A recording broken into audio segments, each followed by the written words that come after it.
আজকে আমি চিংড়ি মাছ দিয়ে দারুণ একটা রেসিপি আপনাদের সঙ্গে শেয়ার করব। তার জন্য এখানে আমি নিয়ে নিয়েছি 300 গ্রাম চিংড়ি। আমি এরকম মিডিয়াম সাইজের চিংড়ি নিয়েছি, আপনারা বড় চিংড়িটা দিয়েও বানিয়ে নিতে পারেন। চিংড়িটা পরিষ্কার করে বেছে ধুয়ে নিয়েছি। আপনারা তো চিংড়ি মাছের মালাইকারি অনেকবার বানিয়ে খেয়েছেন, কিন্তু একবার এইভাবে চিংড়ি মাছ বানিয়ে খেয়ে দেখুন, এর স্বাদ কিন্তু একদম মুখে লেগে থাকবে, এতটা সুস্বাদু হয়। প্রথমে আমি চিংড়ি মাছটাকে সামান্য নুন,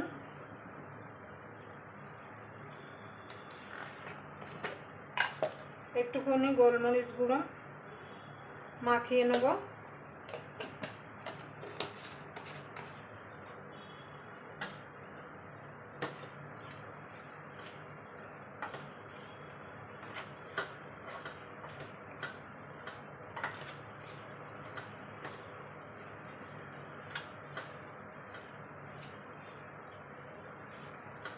এবার চিংড়ি মাছটা আমি সাইডে রেখে দেবো।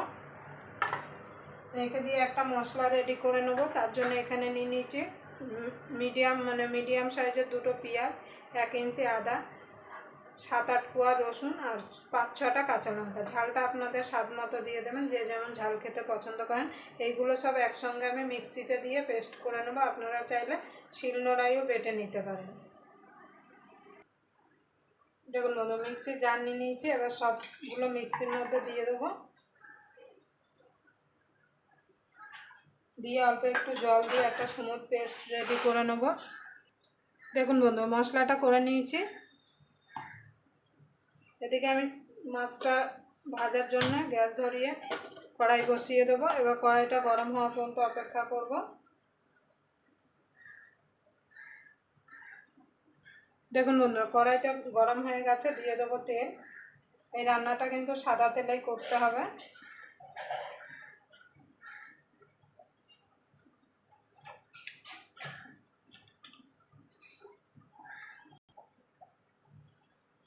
দেখুন তেলটা গরম হয়ে গেছে। এবার চিংড়ি মাছগুলো হালকা করে ভেজে নেব।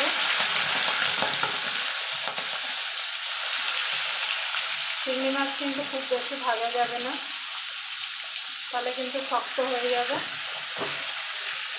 একটু মিনিট খানেক ভেজে নিলেই হবে।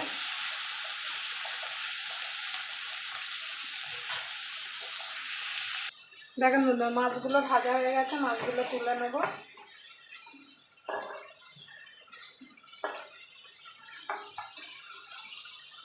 দেখেন বন্ধু, চিংড়ি মাছটা তুলে নিয়েছি। আমি বাকি রান্নাটা এই তেলেই করবো। তার জন্য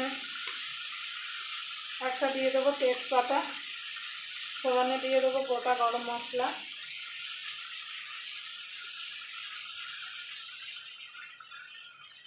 ফোড়নটা একটুখানি ভাজা ভাজা করে নেব।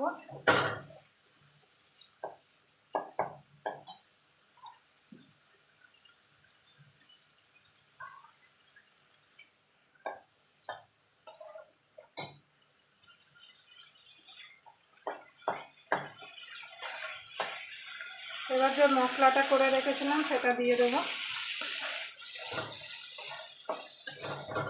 এবার মশলাটাকে একটু কষিয়ে নেবো, যতক্ষণ মশলা থেকে কাঁচা গন্ধ না চলে যাচ্ছে।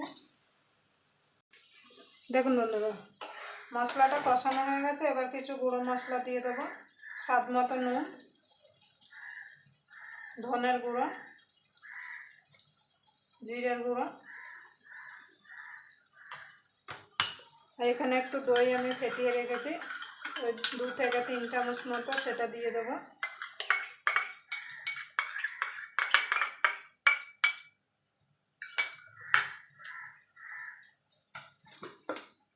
সামান্য একটুখানি চিনি দিয়ে দেবো।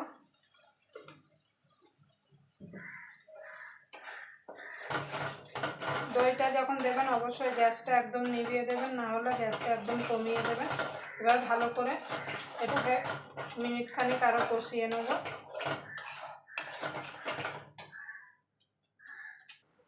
দেখুন বন্ধু, রঙের জন্য একটুখানি দিয়ে দেবো কাশ্মীরি লঙ্কার গুঁড়ো। শুধু রঙের জন্য, এটা খালি রঙ হবে, ঝাল হবে না।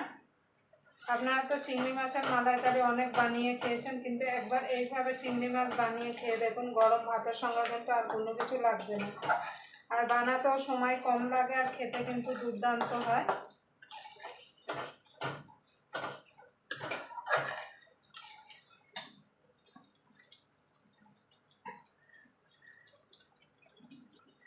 দেখুন বন্ধুরা, দেখুন মশলাটা কষানো হয়ে গেছে, মশলা থেকে তেল ছেড়ে দিয়েছে। আপনাদের যদি ভিডিওটা দেখার পর যদি ভালো লাগে অবশ্যই একটা লাইক করে দেবেন, আর চ্যানেলটা সাবস্ক্রাইবার করে নেবেন, আর পাশে বেল আইকনটি অবশ্যই বাজিয়ে দেবেন আমি যখন কোনো নিত্য নতুন রেসিপি আপলোড করব সবার আগে পাওয়ার জন্য। এবার চিংড়ি মাছটা দিয়ে দেবো, দিয়ে চিংড়ি মাছটা দিয়ে মিনিট খানেক একটুখানি নাড়াচাড়া করে নেবো যাতে মশলাগুলো সব মাছের মধ্যে ঢুকে যেতে পারে। আপনারা নুন মিষ্টিটা অবশ্যই একটু দেখে নেবেন।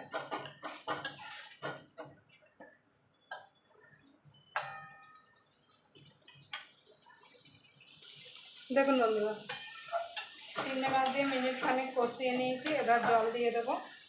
আপনারা যেমন ঝোল খাবেন সেই বুঝে এখানে জলটা দেবেন, কিন্তু বেশি ঝোল কিন্তু ভালো লাগে না, একটু গামাকা গামাকা হলে খেতে কিন্তু ভালো লাগবে।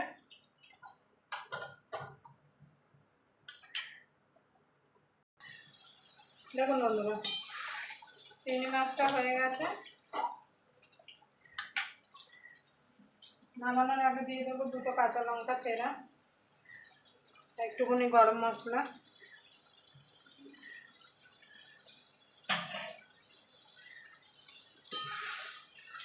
এবার ভালো করে মিশিয়ে নেব।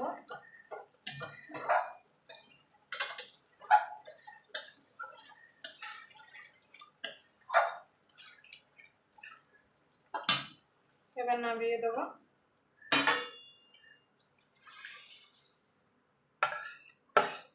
আবার আপনাদের সঙ্গে কোনো নতুন রেসিপি নিয়ে দেখা হবে, ততক্ষণ পর্যন্ত আপনারা ভালো থাকবেন, সুস্থ থাকবেন।